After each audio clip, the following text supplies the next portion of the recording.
So you live up in Boston now? Mm-hmm. Right. Brighton. And is this where you're from? Is this your hometown? No, from New York. So how come you moved up here, where everyone else is making their solo splashes in New York or trying to? Well, when I was living in New York and I finished school, I had friends who were here making a living singing, whereas my friends in New York who were equally good singers were making a living waitressing on tables and doing a lot of jobs not music related, and I thought, well, if I can make a living singing, I'll go where I can do that. So is that a product, you think, that there's more opportunities here or less good singers? I think there's more opportunity for a certain level of singer. I think for the young professional singer, there's just an amazing amount of music making to be done here. You know, in New York, if someone's doing a B minor mass, well, they go get Judith Plagian and famous people, you know, and they don't get... The friends of mine who are in New York, for instance, now, who have management, they don't sing in New York, they sing elsewhere in the country, in Omaha. But here, I can live in this city and sing here, and do wonderful repertoire with really fine organizations. So how long have you been living here? 2 years, my third year, beginning my third year. So is it, as far as making a career as a vocalist as opposed to being an instrumentalist? I think it depends. I think there are more opportunities in New York for an instrumentalist. I think there are certain gigs that one hooks into here in Boston, and if you don't have those jobs, then you don't do very well. And those jobs are pretty much taken up by the same people. But in New York, I think there's a much more diverse opportunity in New York for chamber music instrumentalists, solo instrumentalists, orchestral instrumentalists, studio work, all the kinds of things that you want to do. It's very different for singers than it is in Boston. I know I have friends, instrumentalists, who have left Boston for that reason. Do you get many jobs which take you outside of Boston then? Well, a few things have come from this competition that I did, the Kennedy Center competition. Right. And so I've sung in California and Washington and some worlds. But mostly I like it because I do most of my work here in Boston, or in the outlying suburbs. They have also here a very interesting thing which they don't have in New York.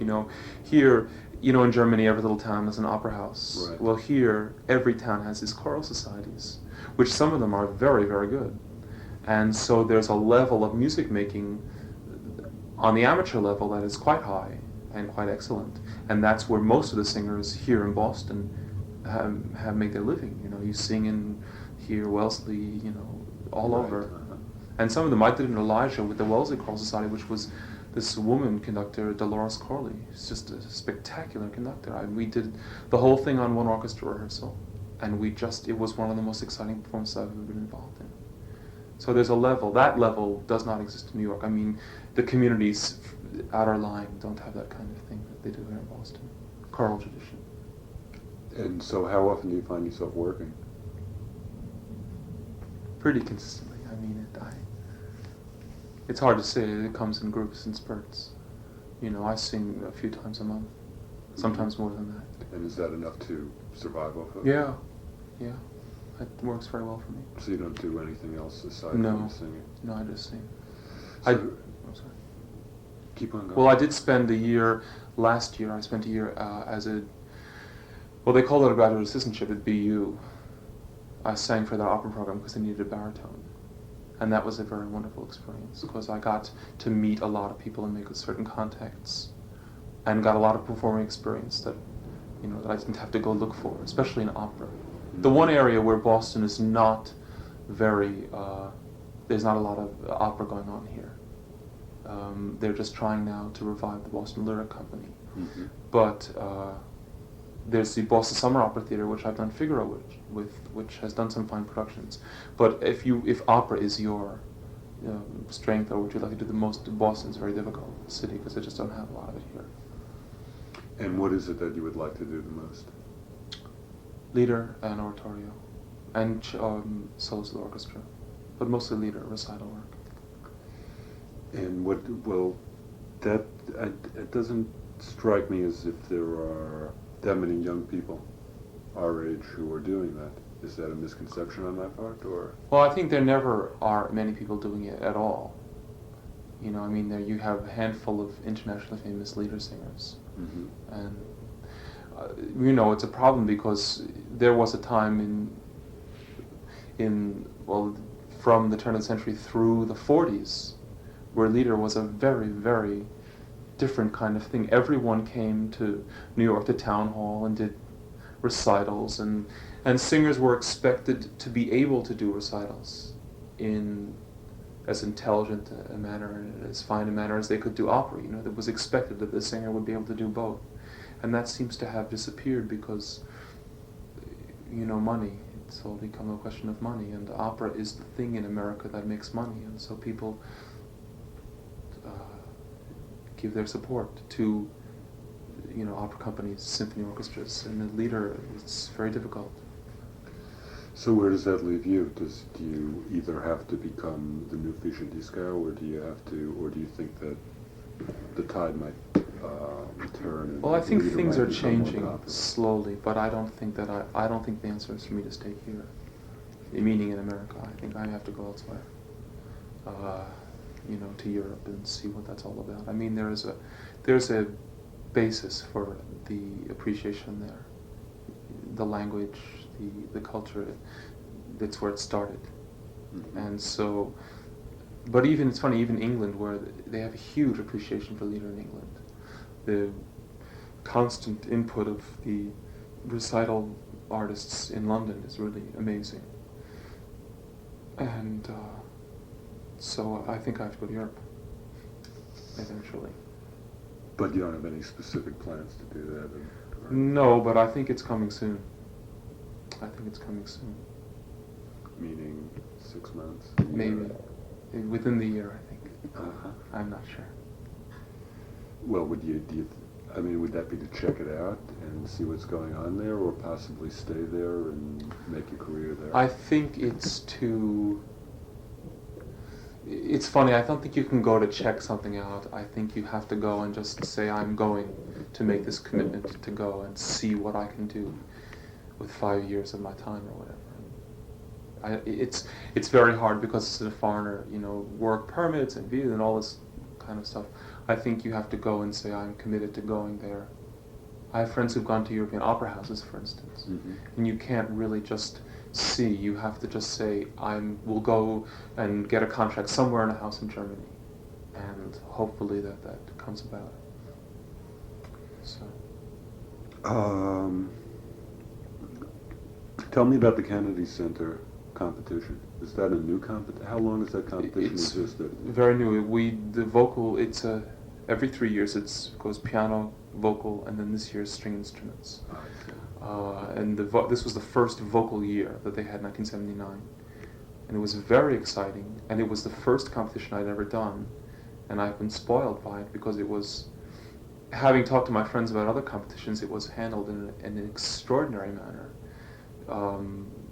They were wonderfully considerate with their time and their money and their energy in making the situation as artistically truthful as possible, where, you know, for instance, once you get to the semifinals, we were 12 semifinalists, they never scheduled you for dinners or these kind of horrible PR things that you have to do on the day of concert. I have friends who've sung in the Met competition who, you know, one has to, unfortunately, the money fortunately comes from a lot of very generous people who also want to meet you and spend time with you and drain your energy to a certain extent. And I think that the wonderful thing about the Kennedy Center is it was very professional, and our time was never requested except for artistic matters, and we were given ample rehearsal time, time in the hall, and the best thing, the most important thing, was that we were assured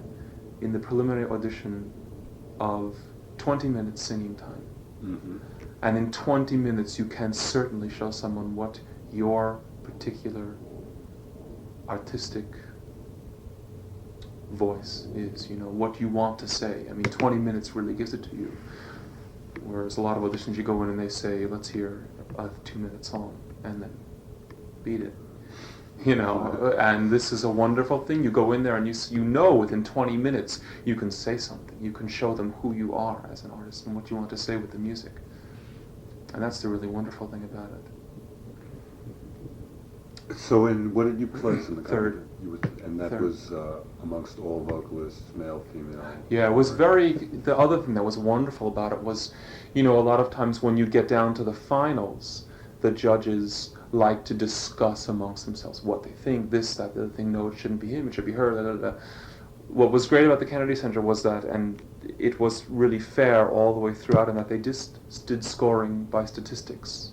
They were not allowed to discuss between themselves candidates. So, for instance, in the semifinals, there were 12 semifinalists, and you know, always a lot of sopranos and other voice parts. And it turned out that there were 3 baritones as the finalist, which would never have happened had they been able to discuss. Because if they would have discussed, they would have said, "Oh, we really should put a soprano in, or we should add a tenor, or such and such a consideration should be taken." And they just didn't have any of that. They never discussed between themselves what they thought of us or our contributions. They just had computer cards and they scored them and said this, that, and then they had 3 baritones as the finalists, which is very exciting. So what do you think, that was the first one that you ever entered? Yeah. Have you ever thought of entering any other ones, or is it the kind of like there's no way to go but down after being a winner? No, I think that one thing I learned from this was that I think that you have to have a particular reason for entering a competition. There's a philosophy that the more you enter, it can do nothing but help, i.e. the audition experience is always a good one, which is something that I don't think is true. And I have a lot of friends who, and myself included, who have done a lot of auditions which have not been good and have not been kind, and that you go in and the people don't look at you and they're looking at their watch 20 times and wishing that you weren't there, and that can't be a good experience. You know, that kind of thing doesn't help. And I think that what I learned from the Kennedy Center was that I think you should pick and choose these kind of things very carefully. And if you see something that you know your particular talent could do well in, I mean, I'm a leader singer. Mostly, it's what I love to do the most. And so this competition was about recital music. And I also love singing in English, which it was. They wanted a lot of music in English because of the American emphasis. And so I knew that this was the kind of thing I could do well, and that, you know, if I didn't win, at least I could show well for myself, because it's where my artistic leanings are strongest. How does they work as far as getting who can apply for it and they accept to listen to? It's totally wide open. It was wonderful, because the other extraordinary thing about it was there's no age limit. And so the first placed man, William Parker, was at that time he was 36. The second placed man, Leslie Gwynn, was 44, and then myself at 26. So it was a wonderful range, and it's a great opportunity because, you know, we have in America our eternal youth oriented. We have a thing about older people, and there are many wonderful older singers who, for whatever reasons, you know, women who have raised families. Right. And given their time to their children, and now they want to start singing again. And America, in a certain way, has no place for those people. And that's how old are you now, by the way? I'm 26. I was 25 in the competition. 26 now. So, where do you think? How do you think your career would be going if you hadn't won the competition? How important was that to the whole thing? Well, it was very important. I have had a lot of wonderful support from people here in Boston, first of all. It's funny, it helped me a lot here, because when I call people now, they know my name. The papers were very generous in their coverage of the competition. And the most exciting thing, and I think that will eventually yield the most benefit, with the judges for the competition were all great singers, either of the past or present. Genda Gaetani, Leopold Simino, the conductor Max Rudolph, Hina Stera, the composer, people who are very influential in the music world. And I think the benefits are that those people have already spoken to people about me, and people who I don't even know something about me. And I think that's where the ultimate benefit lies. When I call someone and they say, "Oh yes, I've heard such and such has recommended you," or something. And that's what really has helped a whole lot. And the money has helped wonderfully. I mean,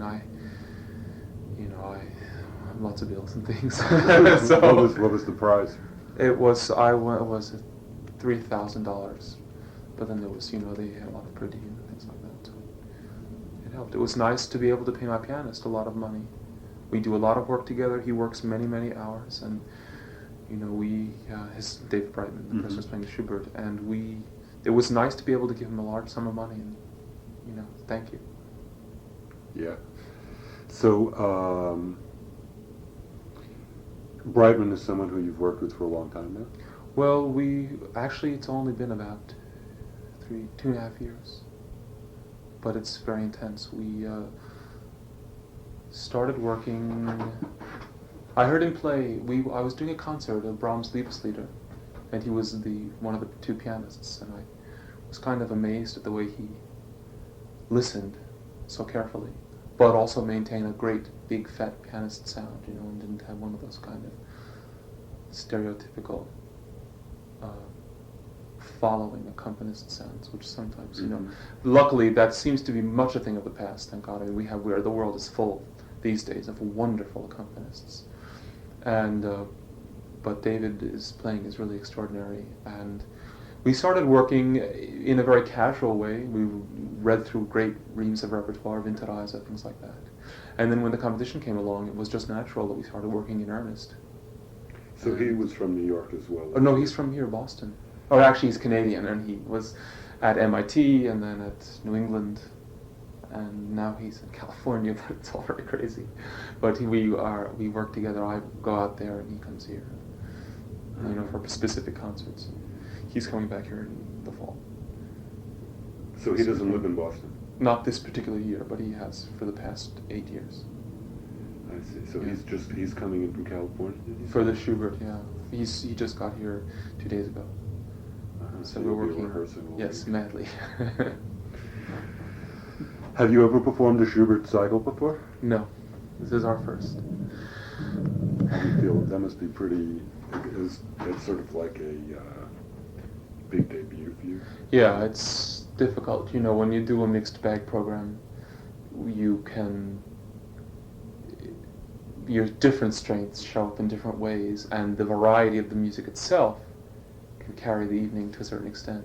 Mm-hmm. But Schubert certainly can carry an evening himself, but nonetheless, the hard thing about it is to remain in character for an hour straight. Literally an hour of straight singing, remain in the character of the youth who is the figure of the whole cycle, and to live with that emotionally and mentally, keep the concentration on that character, that human being. There is the thing about other mixed recitals is that there is a kind of release, in doing different characters. The very thing about recitals that is hard is also easy. It's very hard to portray 20 different people in an evening, and that's what basically a typical recital is. But then again, if you have an hour-long stretch of just one person, and you are alone with the pianist, that's very difficult. So it requires a lot of concentration and a lot of work, a lot of stamina, mental stamina, as well as physical. Are there any musicians, singers in particular, who have been great influences on you? Well, I was very lucky when I was at Manhattan. I was usher at the Met, and I got to see a lot of great singers. I was very lucky. I feel influenced by so many. I have a few favorites: Janet Baker, Maria Callas, John Vickers, and Peter Pears. I think are the most influential in terms of singers who I have just heard. Phyllis Curtin is certainly the largest influence on my life musically from any area. I worked with her at Tanglewood for 4 years, and that is a great woman. So that's as a student-teacher relationship? Right. She teaches master classes at Tanglewood, and we spend 8 weeks, and she's just an amazing woman. She has tireless energy and devotion, and the most amazing thing is for someone who have been in the business such a long time to have endless goodwill. You know, you see someone who's so gracious and so kind and diplomatic, and to make you realize that, you know, we all have the same problems, everyone. You know, all singers have some kind of whatever their physical problems are in terms of their singing. They're basically all the same. It's just different manifestation. And to come, you know, and work with her, and she has so many qualities. I mean, there's the level on which she's just a wonderful voice teacher, and then there's a level on which she's an amazing woman, an amazing spirit. She's so all-encompassing. A lot of times you come from conservatory and there's this whole attitude towards singers, which is not very nice from the instrumentalists sometimes. Mm-hmm. And you go and work with this woman who is, you know, shows you how wonderful it is to be a singer, that being a singer is not to be ashamed of, that it's quite wonderful. And, you know, it's funny because when you're in the middle of conservatory, it's very hard to see it that way. People seem to have kind of wild ideas about singers. And she's just a totally gracious, wonderful woman. And the lessons one learns from her are much more than just singing. It's all about music and life and spirit and performance. I can remember when I was going to school that one of the things that I always I didn't look down on singers exactly, but what I thought was funny about the singer scene was that it always seemed to be filled with more bullshit, I guess is the word, than the instrumentalists, that the singers were required to dress up. You know, you had to put on a pretty dress if you were a woman, and wear makeup was absolutely de rigueur. And there seemed to be that whole kind of, that there were a lot of non-musical considerations that somehow seemed to be more a part of the singer's world than it did of the instrumentalist world. Is that true, or? Well, two things. I think first of all, you know, yes, there is the aspect of the outer, the shell. But you know, I have to say that I'm kind of tired of seeing instrumentalists not know how to accept applause graciously, and kind of stumble on stage, and the audience is giving them, and they should give back by bowing, and they just kind of stumble into their seat, and, you know, and also that whole kind of, you know, all the bizarre contortions and noises and extra musical things that a lot of instrumentalists do that is strange. But I think, you know, actually that if there is, so to speak, a division between singers and instrumentalists, I think that the actual division it's a much deeper thing. I think it's all about the fact that we make the sound with our body, and instrumentalists cannot begin to conceive of what it's like to make the sound with your own body, first of all.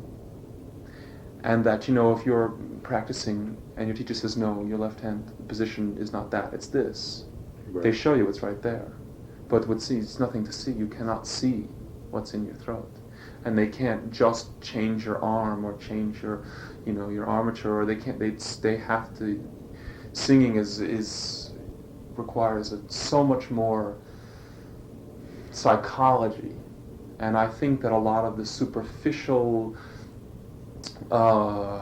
aspects in instrumentals will rightfully look on a singer and say, why are they so loud all the time? They're so exuberant, and they're always talking loud, and they're always, you know, carrying on, so to speak. And I think that has to do mostly with the fact that singers, in a big way, deal with an element of themselves that great instrumentalists actually do deal with, but that on the general level, most instrumentalists don't have to deal with, and that is that they make the sound with their body, and they have to issue forth something from their body, and that it becomes that whole relationship of themselves, their voice, themselves. Who am I? What is my voice? It's all tied up. It becomes it's an enormous psychological, yeah, that's interesting, you know, thing. Okay. How did you end up being a leader singer? Because in the sense of, whereas most of our contemporaries aren't into classical music, period, so that the normal kid growing up, if you're going to become a singer, more likely that you're going to end up trying to be Paul McCartney. Right. Then, axle shifts or something like that. Right. So what was in your childhood, teenagehood, whatever, what led you to the path? Well, no one in my family is musical. I mean, it wasn't as if I always sang, so to speak, I think, well, I know specifically that I went to Juilliard Prep when I was in high school. I was 13. And I started studying with a wonderful teacher. And to back up for a second, I was in junior high school and I was singing in chorus and my voice dropped very early. And the chorus teacher said, "That's a very interesting voice," and taught me some pieces and then said, "Go audition for Juilliard Prep," which is what I did. And that's how that came about, the actual getting to Juilliard. And then when I got there was a wonderful man named William Toole who, the first song he gave me that I ever learned was Schubert Die Forelle. And he explained to me that this is a little story and you have to be the fisherman and you have to be the water and you have to be the rocks and you have to be all these people. And he was an incredibly intelligent man and incredibly well read, and he introduced me to Lieder in a way that is very special, through the literature, through the drama, through the poetry, as well as the beauty of the music. And I think that it's very hard to resist when that kind of thing happens. And also, there are other considerations in terms of now, I've done a lot of opera. I did a lot of opera at BU and a lot of wonderful work with Adelaide Bishop there. And I loved it. But I think that you have to decide what you were put here for, maybe. And I think that, when always a good question. Well, I think that you have to, it seems to work out that when you actually figure out what you were put here for, that it seems to fit with whatever your particular gifts are. So, I have a nice medium-sized voice, which can be very loud and very soft or whatever. And, if God had meant me to sing Wagner, he would have given me a huge, noisy voice. And thus I would have trouble singing Schubert. And so I think it's easy to see that maybe I was meant to sing Schubert because I have this, it's all one. I think it's hard to separate. Getting a little... It's okay, don't worry about it. I take everything I quote, I make sure it's in perfect English and that it makes sense. My editor won't have it any other way. Okay. We don't make anybody look like an idiot who doesn't know what they're talking about. Well, that's something I believe in very strongly, actually, what I just said, so it's okay. Do you have any, what about making recordings? Is there any glimmers of interest in you? I made one record with an early music group that I used to sing in, Palmieri Musices in New York. Wonderful. It's unknown such. The music of Agakem. It was a very scary experience. I think records have to be dealt with in a very specific manner when you make a record. I think what the problem with that record and myself was that I was standing there and I was 21 and I was realizing that this was going to be, and that's all there was to it, and when I finished this take, and then it was going to be forever, and I think you can't think about that. But records, everyone, the thing that's good about records is that it reaches a wider public, and that's nice.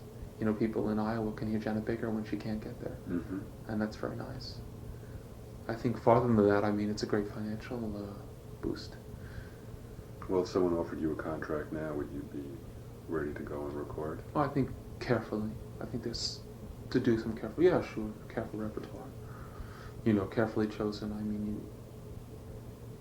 There's a lot of great recorded repertoire, a lot of great artists that you wouldn't want to pitch yourself against. See, recording is unfortunately seen in that aspect. And in fact, the problem with recordings is that the people who are doing it live are seen in the viewpoint of the records, and that's where things get to be a big problem. We've forgotten what live performing is about, and that the perfection of the knobs and the dials is a far world from the concert hall. So I think it's a difficult business, records. But so what, I know that you spoke about going to Europe, but what are your immediate future plans? To do what I'm doing now, sing. just keep singing, and I'm going to Marlborough this summer. That's exciting. Well, that's very exciting. Yes. So I'm thrilled. Do you know what you're going to be singing there yet? No, you kind of tell them what you. Will you be there the whole summer? Yeah, and you tell them, you list many works, and then they choose for scheduling and stuff. I'm thrilled to work with the best musicians. It's very, very exciting for me. It's a real beautiful place. Yeah. I've spent summers up there Really? not having to do anything with the music scene, but right in Marlborough itself, what exists of it is barely. Right. No, I'm very excited. To work with people like Benito Valente and also to work with the great instrumentalists is really very exciting. Yeah, it should really be good. Yeah. Is there anything like in the way of hobbies or something? Do you have any kind of extra musical activity that you're real interested in, some sort of pursuit? Well, I read a lot, of course. No, I mean, I have a lot of strong feelings about social and political ideology, things like that. I mean, if one was to say, what do I do with my time when I'm not doing music, I would say that I'm investigating a lot of spiritual, social ideology through reading. A lot of reading.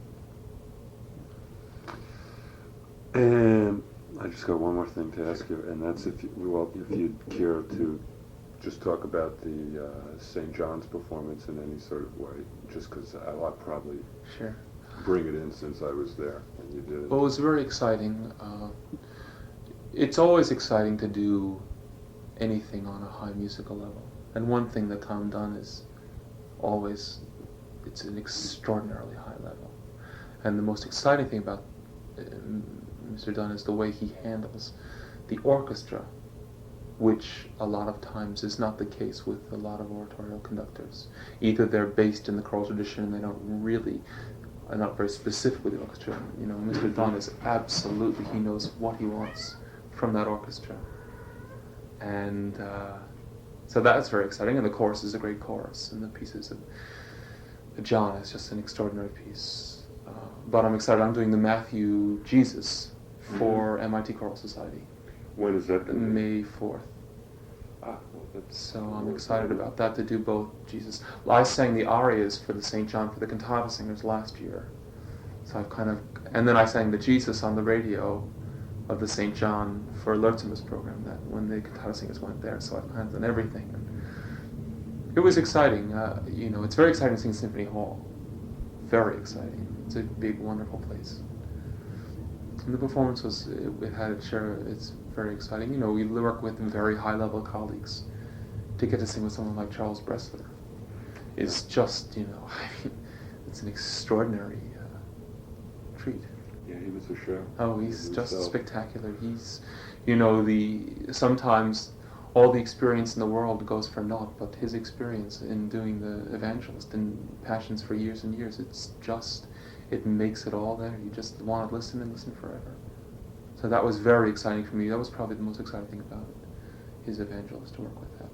Carl Dan was a great, great evangelist when we did it with the cantata singers. Carl Dan Sorensen, great evangelist. I've been lucky. Good evangelists. Hanging out with the right evangelists. Yeah, it was exciting. Are there any other performances you're going to be doing right around here that are coming up outside of the recital? May 3rd, I'm singing the El Garcia Pictures with the Harvard Bach Society Orchestra. That's C Pictures, SEA. SEA. Yeah, beautiful pieces. There's a beautiful recording with Janet Baker and Sir John Barbarella. Very, very evocative British pieces about the ocean. Very beautiful. Very, I wouldn't say silly, but very, well, Victorian English poetry. That's kind of fun. Mm-hmm. And the pieces are very, very beautiful, very sensitive. So that's the 3rd, and then the Matthew is the 4th. And that's about it. Okay, great.